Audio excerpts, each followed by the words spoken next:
Literatura de cordel. Você sabe de onde veio? Você sabe qual a origem? Como influenciou na nossa cultura? O nosso convidado de hoje é Moreira de Acopiara. Ele é escritor e membro da Academia Brasileira de Literatura de Cordel. Já, no Ponto de Equilíbrio.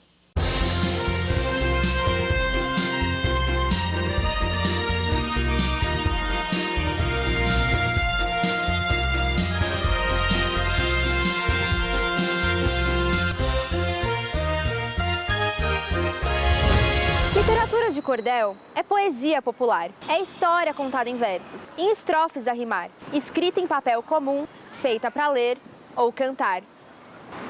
E você, conhece a literatura de cordel?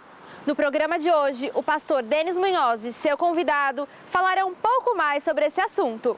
Não perca! Moreira de Acopiara, cujo nome verdadeiro é Manuel Moreira Júnior, nasceu no município de Acopiara, no interior do Ceará. É poeta, escritor e estudioso da cultura popular brasileira. Declamador, já publicou dezenas de cordéis. Em 2004, foi eleito para ocupar a cadeira de número 4 da Academia Brasileira de Literatura de Cordel. Gravou CDs com poemas de sua autoria e vários de seus trabalhos foram musicados e também gravados por diversos artistas. Moreira de Acopiara também possui inúmeros folhetos e livros publicados. Muito boa noite, meu amigo, minha amiga. Nosso encontro de final de noite, programa Ponto de Equilíbrio. Se você perdeu algum programa, se de repente você quer assistir novamente uma entrevista que interessou a você, você pode acessar esse canal que você está vendo agora do YouTube. Nesse canal do YouTube você encontra todos os programas já veiculados. Ele é atualizado semanalmente. O programa é sempre feito pensando em você. E nessa noite é com imenso prazer que nós recebemos Moreira de Acopiara. Ele é escritor. Moreira, obrigado por ter aceito o convite. Que prazer enorme receber você aqui. Principalmente uma coisa tão rica como isso que nós vamos falar, que é a literatura de cordel, que eu já gostaria de começar assim, você explicar para nós, para o telespectador, literatura de cordel no Brasil. O que é? Boa noite, prazer imenso estar aqui também. Cordel, ao pé da letra, são esses livrinhos aqui. Aqui dentro tem uma história com rima e metrificação. Mas o que caracteriza o cordel não é o modo como ele é apresentado, não. É o modo como ele é feito, como é escrito. Chegou ao Brasil na cabeça ou na bagagem do colonizador europeu, ali por Salvador, que era a capital do Brasil, né? Foi para Recife, que era a meca da cultura brasileira. Inclusive, muita gente aqui do Sudeste ia estudar lá, né? Exato, é. Aí, por volta de 1890, 1900, um poeta chamado Leandro Gomes de Barros achou que se pegasse aquelas histórias e colocasse no papel, elas ficariam registradas e ele poderia, inclusive, comercializar. Aí colocou. Deu muito certo, depois eles acharam que se colocassem uma ilustração aqui condizente com o texto ficava mais atraente. Exatamente, a figurinha, né? E como eles não tinham muitos recursos, começaram eles mesmos fazendo a xilogravura, que é o desenho na madeira. Como essa aqui também? Foi um casamento que deu muito certo, né? A xilogravura e o cordel. Naquela época não tinha televisão, não tinha internet, rádio era uma coisa de rico, o jornal só circulava nas grandes cidades. E o cordel contribuiu muito com a formação da cultura brasileira, fazendo o papel de jornal do sertanejo. Como? Muitos poetas pegavam uma notícia espetacular e transformavam aquilo em cordel e ia para as feiras do interior vender o livrinho dele. Divulgava. E a pessoa, o matuto, o sertanejo, comprava o livrinho, se exercitava na leitura e ficava sabendo o que estava acontecendo ao redor do mundo. Então, mas, desculpe, o senhor falou do matuto sertanejo exercitando a leitura, porque a grande maioria da população não sabia ler nem escrever naquela época. Muito bem. Como é que aconteceu esse interesse ajudando também a leitura? Porque o cordel é mais oralidade mesmo. O cordel é feito para você decorar e recitar ou para você ler em voz alta.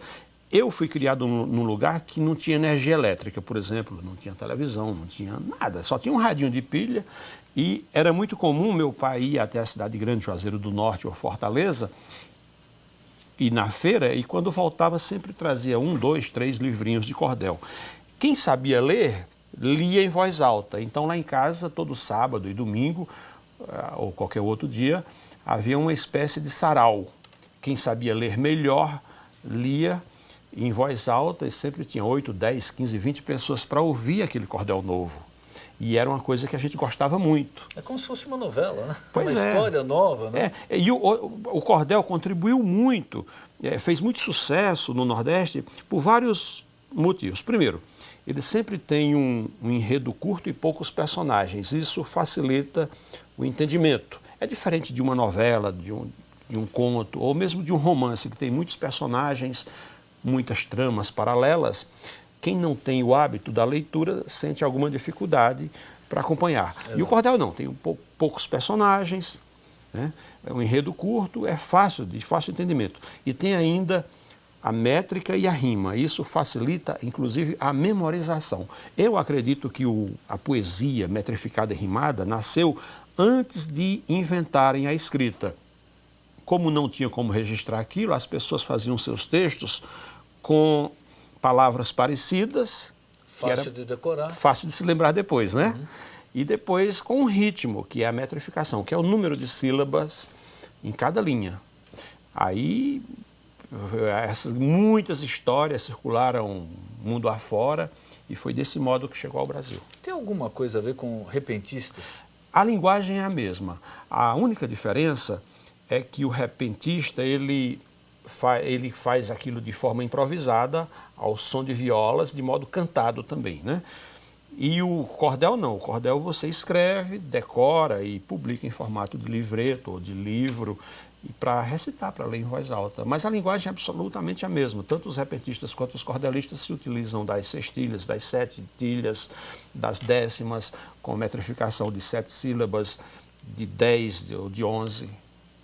A única diferença é que um é cantado e o outro é escrito. O outro é escrito. É. Existia uma separação entre a poesia clássica e a poesia, porque falam muito do cordel como uma poesia matuta, né? Uma poesia mais popular. Muita gente confunde a poesia matuta com o cordel, e até com uma certa razão, né? A poesia matuta hoje está muito em desuso, porque hoje tem escola em todo canto, mas veja bem, na virada do século XX, 1890, quando o cordel começou, mais de 90% da população nordestina, talvez do Brasil, era analfabeta, né? Então as pessoas falavam aquela linguagem bem arcaica, que não é errado. Eu gosto muito de ainda hoje lá no sertão, conversar com aqueles velhos. É uma manifestação cultural maravilhosa. E eles falam cuma pro mod que nem, e é muito gostoso, são pessoas sabedoras das coisas, né? Então as pessoas, como a poesia oral, como o cordel é poesia oral, faziam aqueles poemas matutos, né? Naquela linguagem. Era bonito e é ainda, mas hoje não tem mais espaço, eu acho. Por quê? Porque você tem biblioteca em todo canto, o Brasil inteiro tem escola, a internet. Chegando cada vez mais perto. Você quer uma informação, dá um Google ali, você tem aquela informação na hora. Você está fazendo alguma coisa aqui, você posta aqui, na mesma hora estão sabendo no Brasil, todo mundo está sabendo. Então, hoje eu não faço poesia matuta, porque eu acho que não tem mais espaço. A poesia de hoje, ela é num português escorreito. E os grandes poetas, os grandes escritores que sofreram esse tipo de influência?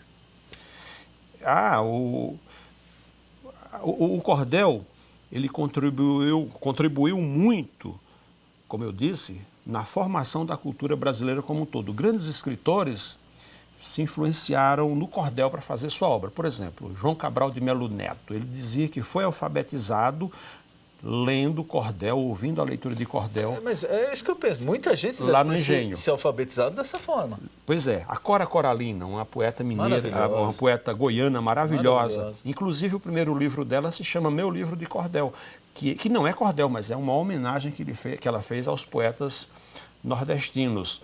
João Guimarães Rosa escreveu O Grande Sertão Veredas, um clássico imperdível, baseado numa história de cordel, né? A donzela que foi à guerra, que é aquele mesmo enredo, aquela mesma historinha de Eldorinho com Riobaldo, né? Mulher não podia ir à guerra, se veste de homem para satisfazer a vontade do pai, né? E se apaixona, aquela mesma história. E Carlos Drummond de Andrade adorava cordel. Né? Eu tenho vários textos do Drummond falando de cordel. Ele mesmo escreveu na linguagem do cordel. Enfim, tanta gente boa aí teve o cordel como referência. O senhor falava que seu pai chegava ao sábado e trazia sempre os cordéis, a literatura de cordel nova para leitura. Esse interesse foi através da leitura? O senhor se alfabetizou dessa forma também ou como aconteceu? Seguinte, lá não tinha escola. Eu tive a sorte de ter uma mãe que era muito leitora. Desculpe, qual cidade que o senhor fala? Acopiara é uma cidadezinha lá no sertão do Ceará. Acopiara. Acopiara. Né? Inclusive meu nome é Manuel Moreira Júnior, tem até uma história engraçada, e eu assinava Moreira Júnior. E em 89 eu participei de um concurso de cordel aqui em São Paulo e quando saiu o primeiro lugar, Moreira Júnior. E eu fui lá ver, todo alegre, porque eu ia ganhar uma grana, mas fui ver, era outro Moreira Júnior. Moreira Júnior. Aí eu fiquei com uma raiva danada. Aí, como eu era muito fã de Patativa do Assaré, de Paulo de Tarso, de Oliveira de Panelas, de Jesus de Nazaré, né? Agora eu vou assinar Moreira de Acopiara. Acopiara. Então, uma cidade do interior do Ceará. Aí deu muito certo. Aí, a partir daí, minha carreira começou a deslanchar e eu nunca mais ouvi falar no outro Moreira Júnior. Bom, mas voltando à sua pergunta. Como não tinha... mamãe, quando se casou com meu pai, ele era viúvo e tinha 9 filhos e tinha 50 anos. Mamãe tinha 30 anos e era professora no interior. Aí ela parou de trabalhar e foi cuidar dessa família. E ela levou na bagagem muitos livros e muitos cordéis. Então ela alfabetizou aqueles 9 meninos e à medida em que eu e os meus 2 outros irmãos fomos crescendo, ela foi lendo muito para nós, contando muitas histórias e lendo principalmente cordel. Porque o cordel tinha outra vantagem. Tem outra vantagem, ele é barato e era vendido nas feiras do interior. O livro não, você precisava ir até uma livraria. Né? Já é mais caro, tem toda uma edição aí. Enquanto que um livro desse custa 30, 40 reais, um cordel desse custa 5. Então, quando meu pai ou minha mãe não tinham 30, 40 reais para comprar um livro... Comprava 1 ou 2 desses. 1, 2 desses e ia lá para o interior. Então, antes de ir para a escola, eu já estava acostumado com o ritmo do cordel. Lendo, ouvindo. Até hoje, pessoas lá no sertão nem sabem ler, mas sabem de cor versos, cordéis inteiros, e muitos poetas que não sabem ler. Não têm o hábito da escrita, mas têm o hábito da oralidade. E conseguem fazer a rima, maravilhosamente bem. Sem saber escrever. Sem saber escrever. Isso é uma coisa fantástica, né? Porque o cordel é a oralidade, né? Você não precisa saber ler para decorar uma música, para cantar uma música e até para compor, né? E trabalhar com as palavras. Porque uma coisa normalmente se associa a outra, né? A divisão das sílabas, a entonação. Mas isso daí, eu acho que também é um dom natural da pessoa. Né? E tem o ritmo, né? O cordel, tem um ritmo que é a métrica e a gente se acostuma fácil. Quer dizer, fácil. Se você for uma pessoa cuidadosa, você se acostuma com aquele ritmo. Então, as palavras têm o número de sílabas e você vai em cima. Vamos sair da teoria, vamos para a prática? Vamos. O senhor vai agora mostrar aqui para a gente, para o nosso telespectador, como é a poesia de cordel. Isso aqui, eu por acaso peguei aqui a história de Santinha, que é uma história comprida, eu não vou ler aqui, mas no final desse cordel, eu escrevi um textozinho assim, meio que de brincadeira, Joãozinho e suas respostas pertinentes. É bom porque é curto. Isso aqui foi eu vendo lá a minha vizinha falando das histórias de Joãozinho, aquelas perguntas. Aí ele diz assim, Joãozinho estava na frente de uma bonita senhora. Era a professora e ela disse, me responda agora e sem ficar muito aflito. O que acha do bonito país onde você mora? E o menino respondeu, dando um suspiro profundo. Moro num país que era para ser o melhor do mundo, mas estou contrariado, pois aqui, aposentado, é tido por vagabundo. E ele disse ainda com porte de superior. No meu país tem mais uma coisinha que é um horror. Um técnico de futebol é, debaixo do meu sol, chamado de professor. Há outras aberrações que eu, sem querer, presencio. nesse meu país e isso me provoca um arrepio e o fim da tranquilidade. Um professor de verdade, por aqui chamam de tio. Tem ainda uma coisinha que eu não posso achar normal. Nosso futebol recebe tratamento especial. Dão milhões a um jogador e tostões a um professor do ensino fundamental. Por fim, Joãozinho falou, já perdendo a paciência.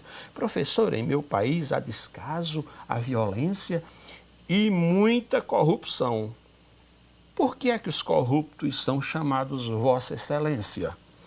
Nesse ponto, a professora começou a se irritar e disse, caro Joãozinho, é hora de se aquietar. Não gaste mais energia e tire o resto do dia somente para brincar. É um reflexo da sociedade. São perguntas que todos têm, né? Aí isso aqui, a história do Rio São Francisco, né? Um pouco da história do Rio, aqui é uma biografia. Isso aqui, o drama da seca, né? Que é um drama eterno lá no Nordeste, né? Um ano chove, outro ano não chove. Que dura décadas, né? Séculos já, vem desde a época, exatamente. Né? Uma das estatais mais antigas do Brasil é a tal da DENOX, Departamento Nacional de Obras Contra Secas, exatamente. Que é do tempo de Dom Pedro. De Dom Pedro já existia esse problema. Aliás, ele foi quem construiu os primeiros açudes lá. Tem um açude do Cedro lá perto da minha Acopiara, que é um açude maravilhoso, foi feito para combater a seca, né? Levar água para aquele povo do sertão. E hoje o acesso a isso? Como se faz o acesso? Existe ainda a procura? É disponibilizado internet? Como as pessoas podem ter acesso a isso? Comprar ou a ler? A internet veio só colaborar, a meu ver, né? Você divulga a sua obra, antes divulgava através do rádio, depois da televisão e a internet também. Cordel hoje está presente no Brasil inteiro. Todo canto tem um cordelista bom, em Minas Gerais, no Rio Grande do Sul, São Paulo, Nordeste, nem se fala. Tem Mas muitos... veio do Nordeste para cá. Porque nasceu em Recife, Nordeste, depois com o processo migratório, né, o cordel foi junto, porque quando o homem migra, leva juntos, além dos sonhos e das esperanças, a sua cultura, né? Lógico. E hoje tem todo canto. Aqui em São Paulo a gente tem vários cordelistas bons, a gente tem um grupo que nós nos reunimos com certa frequência e damos palestras, damos oficinas de cordel, tem xilógrafos aqui maravilhosos, a gente está sempre aí nas feiras literárias, nos SESCs, né? E como você sabe, São Paulo é a maior cidade nordestina do Brasil. É verdade. Por aqui circulam quase 8 milhões de nordestinos ou descendentes, né? Então, o cordel está sempre está muito bem aceito aqui em São Paulo também. Para a pessoa que gostaria de se aprofundar, que gosta do assunto, ela tem como desenvolver? Existe algum curso, existe alguma orientação que não seja paga, para a pessoa que não tem condição financeira, mas que gostaria de se aprofundar nisso? Sim, a internet está cheia de textos bons sobre cordel. Nas livrarias você encontra muitos livros bons, livros didáticos sobre cordel, né? E todo livro, toda gramática tem um capítulozinho ali falando de versificação. Que isso ajuda muito até na parte da escola, né? Com toda certeza. Isso aqui melhora a sua capacidade de raciocínio, exato. O seu vocabulário, expressão, a comunicação. Então, só ajuda. E sempre está tendo apresentação por aí, nesses SESCs da vida, oficinas nas escolas, em bibliotecas, é só ir atrás, né? E o jovem, ele tem demonstrado interesse ou foi uma coisa que foi se perdendo com o tempo? O senhor acha que hoje existe o mesmo interesse que existia há 20, 30 anos atrás? Existe o mesmo interesse. As pessoas só conseguem gostar daquilo que conhecem. Se a televisão só mostra coisa ruim, o jovem vai aprender a gostar de coisa ruim. Exato. Se a televisão mostra uma coisa boa, ele vai gostar daquilo. As rádios do Nordeste tocam muita música ruim, muito pancadão, muito forró enlatado. Músicas até que incitam violência. E sensualidade, e excesso, tudo mais. Mas aqui e acolá a gente acha um programa que mostra coisa boa. E então, se o jovem, o adolescente, vai gostar daquilo que ele conhece, né? Você não consegue gostar daquilo que você não conhece, né? E a parte... Ele está mais associado à literatura de cordel ao dia a dia ou a parte romântica tem muito peso nele? Acho que tá no dia a dia, né? O cordel tá presente na música, por exemplo. Muita música bonita que a gente ouve por aí é cordel cantado. Mas que pouca gente sabe, né? Vou dar aqui 2 exemplos. O Menino da Porteira, que fez muito sucesso Reis, aí, né? que o Sérgio Reis gravou, né? Quando ele diz assim, toda vez que eu viajava pela estrada de Ouro Fino, de longe eu avistava a figura de um menino. Aí são versos alternados com 7 sílabas poéticas, né? Que vem do cordel. Que é o cordel. A música que mais Luiz Gonzaga gostava, que mais o emocionava, chama-se A Triste Partida, que foi escrito no comecinho da década de 1950, pelo melhor poeta nordestino de todos os tempos, para mim, que era o Patativa do Assaré. Em 56 foi publicado em formato de livrinho. Um repentista, um cantador chamado João Alexandre, botou aquela melodia, começou a cantar nas rádios ali, pertinho do Exu, no Cariri, por exemplo, em Campina Grande. Luiz Gonzaga, passando por ali, ouviu, que coisa bonita. Aí foi lá em Assaré, para pegar a letra certinha, trouxe para o Rio, gravou aquela em forma de toada, que é uma coisa que eu, sempre que ouço, me emociono muito, emociona muita gente, que é A Triste Partida, né? Setembro passou, com outubro e novembro, já estamos em dezembro, meu Deus, que é de nós. Assim fala o pobre do seco Nordeste, com medo da peste e da fome feroz. Zé Ramalho, Alceu Valença, Zé Cabaleiro, Chico César, toda essa gente, o Belchior, teve influência do cordel. E o cordel está muito presente na música dessa gente. A música caipira, a maioria das modas de viola, essas modas maravilhosas, estou falando da música tradicional caipira. Não é o sertanejo universitário. Não, nada disso. disso. É música caipira original. É cordel puro. Só que com a melodia em cima, um arranjo, aí fica maravilhoso. O senhor não acha que existe um certo preconceito contra o cordel? Eu acho que existe, sim. Mas é também porque as pessoas não conhecem, né? Porque acha, né? Literatura menor. Exatamente. É um negócio assim meio rural, meio... Um grande autor, um grande escritor que eu admiro muito, escreveu uma vez que cordel é literatura menor. Mas ele escreveu há quase um século passado, né? Mas ficou muita gente, tem muito universitário que se baseia nessa afirmativa dele que eu acho que está equivocada, né? Eu acho que menor é o conhecimento dele. Exatamente, porque é uma manifestação cultural riquíssima. Olha, Ariano Suassuna, a meu ver, foi quem melhor fez literatura nos últimos anos no Brasil. Eu também concordo 100%. Dificilmente vai aparecer alguém como ele. Toda a obra do Ariano Suassuna é baseada no cordel. Uma das obras mais importantes dele se chama Alto da Compadecida. Como eu disse no começo da entrevista, o cordel tem um enredo curto e poucos personagens. Então, um cordel só não ia dar aquela coisa maravilhosa que sempre que eu assisto me divirto muito. Então, o que ele fez? Pegou 3 cordéis, 3 textos aqui, juntou todos esses personagens, costurou de modo que deu aquilo lá. O livro dele, Romance da Pedra do Reino, todinho, inclusive ele não fala capítulo 1, capítulo 2, é folheto 1, folheto 2, folheto, né? Porque isso aqui é chamado de folheto também, né? Livrinho de feira, né? Enfim, toda a obra dele é baseada no cordel. E a capacidade de se expressar dele, não só escrevendo. As entrevistas dele conversando, falando, né? Os exemplos que ele cita, os casos da vida dele. Eu aconselho, se você tiver oportunidade, procure aí no YouTube. Realmente é um escritor fora de série. E o Alto da Compadecida também eu recomendo. É uma obra maravilhosa. É uma obra-prima. Me fala um pouquinho, o senhor faz parte da Academia Brasileira de Literatura de Cordel. Exatamente. Essa academia existe no Rio de Janeiro, foi fundada em 1988. O presidente hoje é o Gonçalo Ferreira da Silva, talvez o melhor cordelista do Brasil hoje, meu ídolo, uma pessoa que eu gosto demais, tanto como pessoa quanto como poeta, né?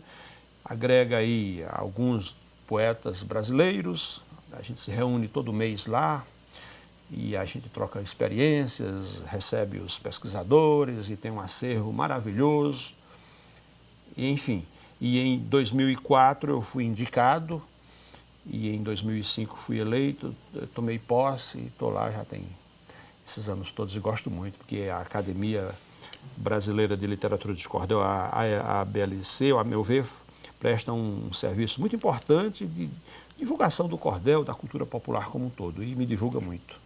Queria mais uma vez agradecer a presença do senhor aqui, nosso tempo está acabando. Queria colocar à sua disposição algum tema que eu não perguntei, algum recado que o senhor queira passar ao telespectador, por favor. Não, agradecer aí, foi muito bom essa conversa que passou rapidamente, divulgar o cordel aí, e é isso, vamos ler, vamos curtir a poesia, a leitura como um todo. O hábito de ler é muito importante. O hábito de ler é fundamental, né?